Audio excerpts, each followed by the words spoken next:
नमस्कार। स्वागत है आप सभी का आपकी अपनी चैनल भारत की बात गौतम के साथ में। दोस्तों, हर हफ्ते तीसरे या चौथे दिन हम आपसे कोई न कोई एपिसोड लेकर प्रस्तुत होते हैं। बाजार की स्थिति को लेकर हम ज्यादा चर्चा करते हैं आपके साथ। आज हम एक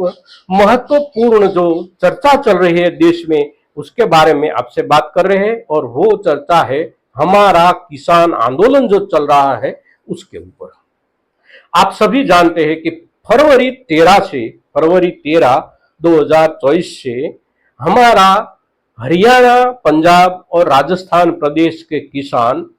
हरियाणा की बॉर्डर, शंभू बॉर्डर पर डटे हुए हैं, बैठे हुए हैं अपनी मांग को लेकर, हमारे पूरे भारत के किसान समुदायों की मांगों को लेकर। और उसमें प्रमुख मांग है, जो हमारी प्रमुख जरूरत है किसानों की, पूरे देश की किसान कम्युनिटी की, हमारे पूरे देश के किसान समुदाय की जो जरूरत है, और सबसे पहली जरूरत है, सबसे ज्यादा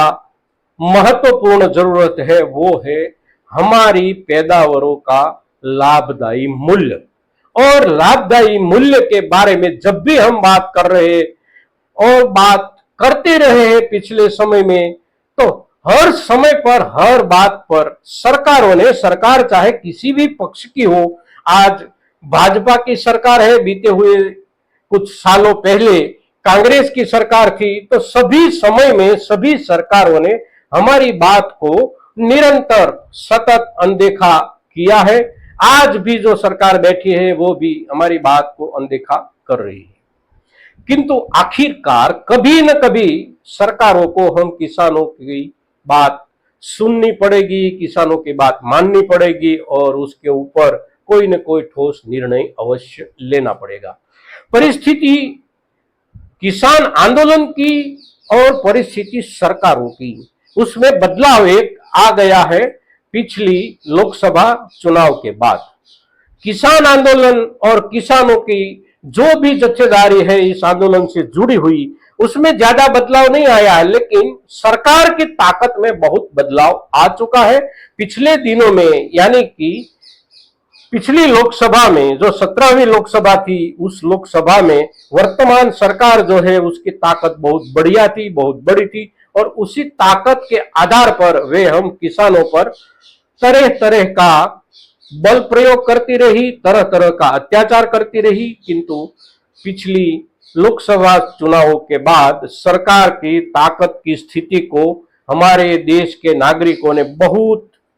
मर्यादित कर दिया है, बहुत नियंत्रित कर दिया है। तो सरकार अब हम किसानों की किसी भी आंदोलन की प्रवृत्ति पर, किसी भी आंदोलन की प्रक्रिया पर बल प्रयोग करने से पहले 100 बार सोचने की स्थिति में आ गई है। अत्याचार करने से पहले 1000 बार सोचने की स्थिति पर आ गई है, क्योंकि संसद में विपक्ष की ताकत बहुत बढ़ गई है। सरकार और विपक्ष, ये दोनों के बीच का फासला पिछले दिनों में, पिछली लोकसभा में जो था उससे बहुत कम हो गया है, और इसलिए विपक्ष की जो आवाज है वो दोनों ग्रहों में, हमारे संसद के जो दोनों ग्रह है, राज्यसभा और लोकसभा, ये दोनों ग्रहों में, दोनों हाउस में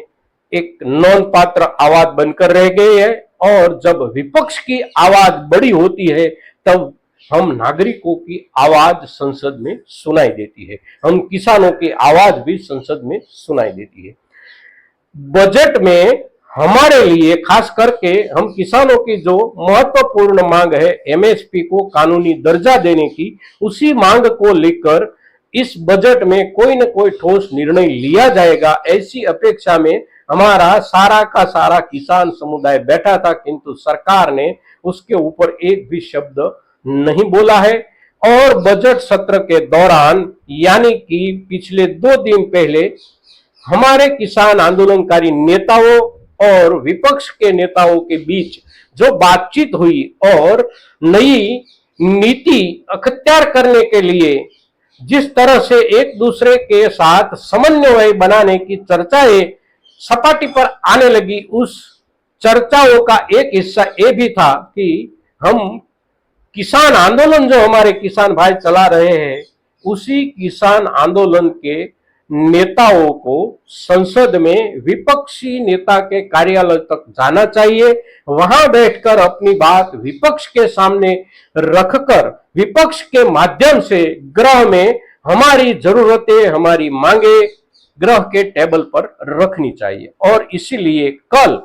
हमारे किसान आंदोलन से किसान नेताओं का एक प्रतिनिधि दल जो संसद भवन गया था, उसी को रोकने का सरकार की ओर से बहुत प्रयास हुआ, किंतु इस वक्त हमने जैसे पीछे कहा, वैसे ही सरकार की ताकत इतनी अब नहीं बची है कि किसानों को संसद के चौखट से बाहर बल के साथ धकेल दिया जाए। और इसलिए हमारे किसान आंदोलन के वर्तमान नेतागण को संसद के विपक्षी नेता के कार्यालय तक पहुंचने का अवसर मिला है और हमारे आंदोलनकारी किसानों ने विपक्ष के सामने जो अपनी बात रखी है, उसी बात की आवाज आने वाले दिनों में हम संसद के भीतर से अवश्य सुनेंगे। और इसी आवाज अगर थोड़ा ज्यादा बुलंद होती है तो हमारी मांगों पर सरकार को पुनर्विचार करना पड़ेगा और हम जो भी कह रहे हैं सरकार को उसे सुनना पड़ेगा। और सुनने के बाद उसके ऊपर खास करके एमएसपी को कानूनी दर्जा देने के लिए कोई नहीं कोई ठोस निर्णय अवश्य करना पड़ेगा। दोस्तों, तो आज के दिन किसान आंदोलन और किसान आंदोलन से बनी हुई स्थिति और सरकार की इस चुनाव के बाद ताकत में जो कटौती हुई है, उसको लेकर क्या सिचुएशन नई बन रही है और क्या नई सिचुएशन कैसा नया आकार गढ़ रही है, उसको लेकर हम जब आपसे इस एपिसोड में बात कर रहे हैं, तब आप सभी से एक अपेक्षा करते हैं कि हम किसानों के दिल की बात, हम किसानों की पीड़ा की बात हमारे सारे के सारे किसान समुदाय तक पहुंचे। एक काम हमारा भी है और आपका भी है, तो आप ज्यादा से ज्यादा किसानों तक इस एपिसोड को पहुंचाएंगे, ऐसी आपसे अपेक्षा रखते हुए आज के दिन बस इतना। जय किसान, जय भारत।